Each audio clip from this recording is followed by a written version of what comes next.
We all have troubles getting over addictions. I've had my fair share of going through addictions in my life. There are mainly three main addictions for me. First one was anime. And the problem with anime and a lot of my time wasting contributes to anime, because when I first migrated to Australia, I was basically an outcast, and due to that, all I did was watch anime at home and didn't socialize at all, right? So because I watched anime and I watched it for so long, for like 3 years straight, I couldn't get any value. So I couldn't improve. I couldn't get any chances in which I can improve my social skills. And it is now finally that I'm kind of realizing that no, anime is not it. It's just a waste of your time. You can never improve yourself in your life if you just watch anime or any other instant gratification activities. Second one was K-dramas. Especially those with like fucking a lot of binge worthy K-dramas. So I was watching things like Flower of Evil, like Business Proposal and things like that, right? So those K-dramas, they are so manipulative. Like they control your dopamine so much in every scene with like all the audio, like all the audios that they put, all the sound effect, and especially the video qualities. The quality of those K-dramas are so high quality, and they have like chose the certain scenes so well that you just become hooked from the very start. So K-dramas was another one thing which just became my addiction. So I was basically just watching it all night, just not really doing anything with my life. So that was K-drama. And then lastly, video games. I played my fair share of video games. Mostly it was Clash of Clans. Second was a game called Gunja Boom, which is a mobile game that I played on my tablet. And essentially those two games I was hooked for basically 3 years when I first came here to Australia. So from year 7 to year 9, I was playing those games, and I had another gaming channel in which I actually uploaded videos. Looking back, it's very silly, and honestly, I don't even know why I did those. But yeah, it was just like, all those non-copyright musics, I would just put them as the song and then just play my gameplay. So that was one thing.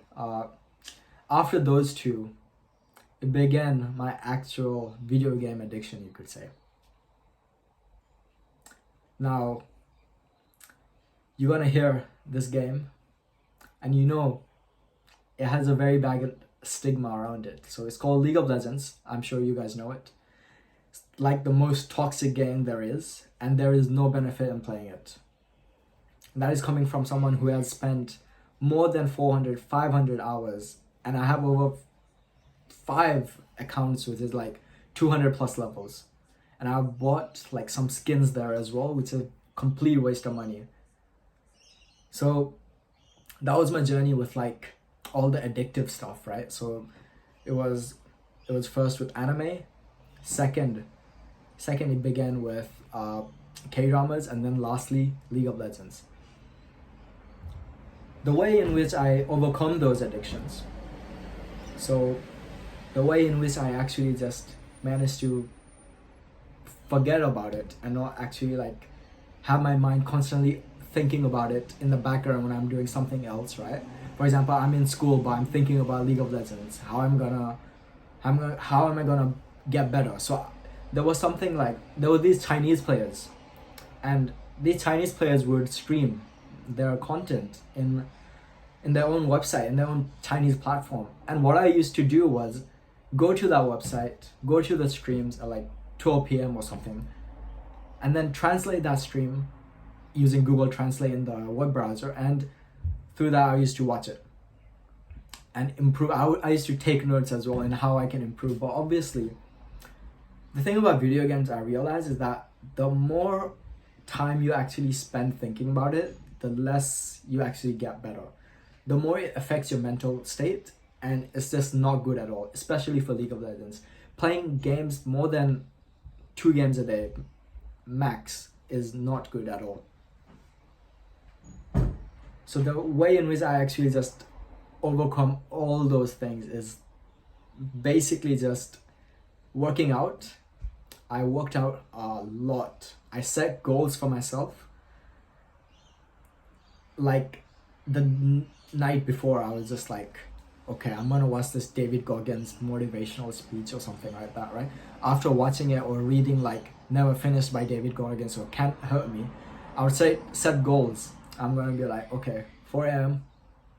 I'm gonna wake up. I'm gonna go run, come back, boil some eggs, have the eggs, work out again, do some pull-ups, do some hip thrust, and do some neck exercises so that I can build my necks. Guess what happened? All the motivation before I slept, bam, gone away. Alarm rings at 4 a.m. and what I think to myself is, nah, I can't, I'm too tired. And that's what I do. I'm tired, right? I just snooze, keep snoozing and just become an idiot and not do or take any action. And that day goes to waste. Second day, okay, let's do the same thing again. Nope. Watching David Goggins, taking notes, like setting goals for myself. Nah, none of that worked. What worked was identity shift. I'm sure many of you guys know about self-image, and it's very impactful. The idea of self-image is that you are the person who you think you are, pretty much. If you think yourself to be a loser, you will be a loser. If you think of a stinky League of Legends player, you will be a stinky League of Legends player.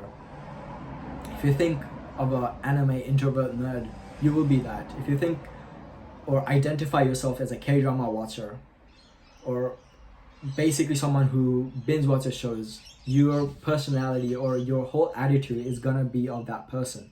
That's self-image. So the question goes, how can we change self-image? This is the key right here.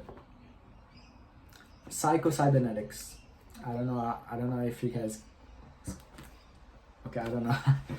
But yeah, it's called psycho-cybernetics. It's reflected because of the camera, but the point of the book is basically to rediscover your self-image.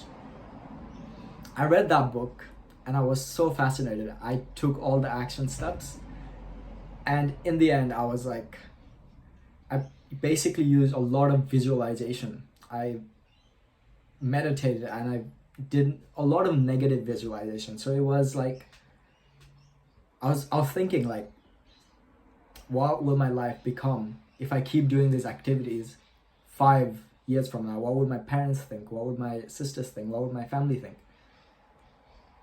And reflecting upon that visualization, I was like, okay, in 5 years from now, if I still stay the same loser as I am currently, then what's my purpose? There's no purpose. I'm doing nothing productive at all. So through that negative visualization, I created a new self-image of someone who doesn't touch any K-dramas, doesn't do any, like, watch any anime, and doesn't play League of Legends. Now over time, I got a lot of urges to want to play League of Legends or anything like that. And I would try to resist it by going outside or just changing my environment, situation. But it was mostly just going over my environment was very beneficial. But then again, if I just re-enter the same environment I was in, for example, my bedroom, then I would think of or just get those urges a lot. Now this is really where like idea of discipline comes in, I guess you could say. you need to really be accountable. You need to go back and visualize or perform that negative visualization again at that moment, and make the 1 second decision to just not take any activity in that. Now that is hard, of course, and I know ways in which you can actually like make that easier, or you could say, or just make the process of removing your addiction very simple. And that is also the way in which I basically managed to also get rid of all those urges. But the simple answer is kind of just discipline. You need discipline. You need to watch some content, basically remove yourself from whatever you're watching, whatever Instagram followers you're following. Follow people who actually help you improve. Watch videos at the night that are inspiring, something that you're inspired by. And because you're inspired, you want to keep doing it. So motivational speeches, what's that? People might say it's bad and all, like you're procrastinating and not actually doing the work. But I believe if you're at that stage, watching motivational videos is completely fine. David Goggins does say motivation is bullcrap. You need discipline. And I kind of agree. Yes, it is kind of bullcrap. But the thing with motivation is that you kind of need it. You need some type of inspiration in which you can grab onto it and then improve yourself, pretty much, right? So watch some inspiring videos and things like that, and that way you can actually like overcome your addiction and things like that. Of course, this is very, I'm not going in detail right now, because I want this to be a part of a course or like a system in which I will actually teach you guys in how you can actually get rid of your addiction and just forget about all the games and things like that. That's actually just delaying you back in your life, because the next day you start from the same stage you were yesterday. You wake up, you snooze the alarm, you don't do whatever. If you guys know about Marcus Aurelius, he has his book, Meditation. There's a paragraph I really like. I can't really fully remember the paragraph, but it goes like, don't you hear the birds waking up and doing their work while you are sleeping? If the birds are doing the work and the nature demands that the bird does the work, why are you sleeping while it's doing its job? Now that was very impactful to me, because like we're part of the nature. We should contribute to our nature. We can't just fucking sleep around and just do nothing, you know? You need to actually improvise, get shit done, and just become an actual human being by contributing to society and doing whatever you want to do. So that was very important. And I also recommend you guys to listen to or read Meditations by Marcus Aurelius. You can find it on Kindle, Amazon, and there's like different versions of meditation. I recommend the newest updated version. It's very easy to follow along, and just like the phrasing is very simple to understand, pretty much.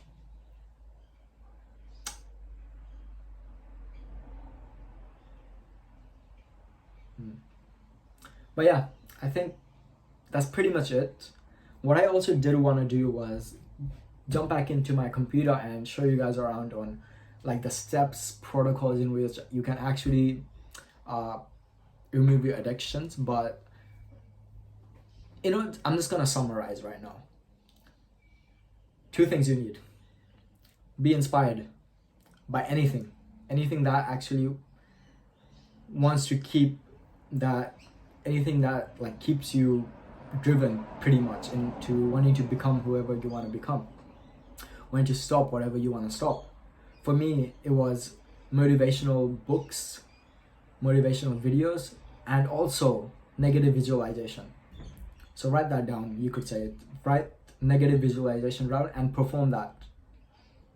Think how your life would be if you continue to do the same situation you're doing currently in 5 years, 10 years, what your parents might think, what your sisters, brothers, what your friends would think of you.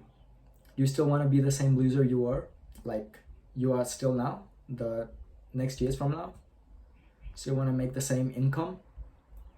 If you do, then that's your choice. But if you don't want to do that, you should change your identity. You should change your self-image of who you are and take the action of that new self-image.